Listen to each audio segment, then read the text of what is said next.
Operation सिंदूर ज्या पद्धतीचं घुसखोरांनी म्हणजे सोदून काढून हिंदू दादल्याचेर तो गोळीबार केल्लो आनी वयल्या ठिकाणी तो जाती बचाव हे जे सांगितलं आनी त्या सगळ्या घुसखोरांक सोदून काढून तांकां मारले आनी त्या ऑपरेशनाक ऑपरेशन सिंदूर हे नांव दिलें.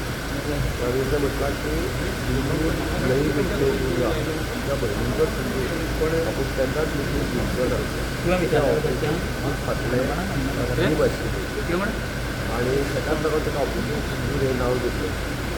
म्हणून आज 1 वर्ष पुराय जाता आसतना अशा पद्दतीचो इन्सिडंट आमच्या देशात परत केन्ना चुकून सुद्दां जावचो न्ही हाज्या खातीर पुराय आमचे security forces all defence security forces खूब बऱ्या पद्दतीचें काम करता आनी जो बदलो घेवपाक जाय त्याच पद्दतीन माननीय प्रधानमंत्री नरेंद्र मोदीजी हांच्या लिडरशिपीच्या सकयल सैन्यांनी वचून तो बदलो घेतलो.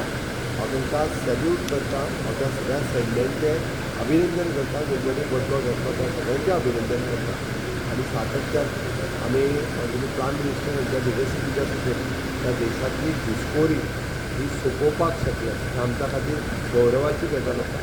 म्हणून 1 वर्ष पुराय जाल्याच्या बद्दल आमी जे त्या हितून लोक सामान्य मनीस जे शहीद जाले सामान्य मनशाचो गोळीबार जालो ताका तेंचो जीव गेलो ताका आज याद करता परत एकदा तांच्या फॅमिलीच्या बरोबर आयजूय आमी आसा दाखोवपा खातीर आमी जो डीपी तो चेंज केला म्हणजे प्रधानमंत्र्या पासून ती ऑलमोस्ट सगळ्या लिडरांनी चेंज केला की आमी हो क्षण विसरूंक ना आनी हो क्षण परत कदापि विसरचे ना हे दाखोवपा खातीर आमी आमचो डीपी चेंज केला. सर साकोर्डा हांगासर तूं वाघिणीचे डिकम्पोज रिपोर्ट जो आसा पळय फॉरेस्ट डिपार्टमेंटा कडल्यान येतलो ताज्या उपरांत हांव उलयतां.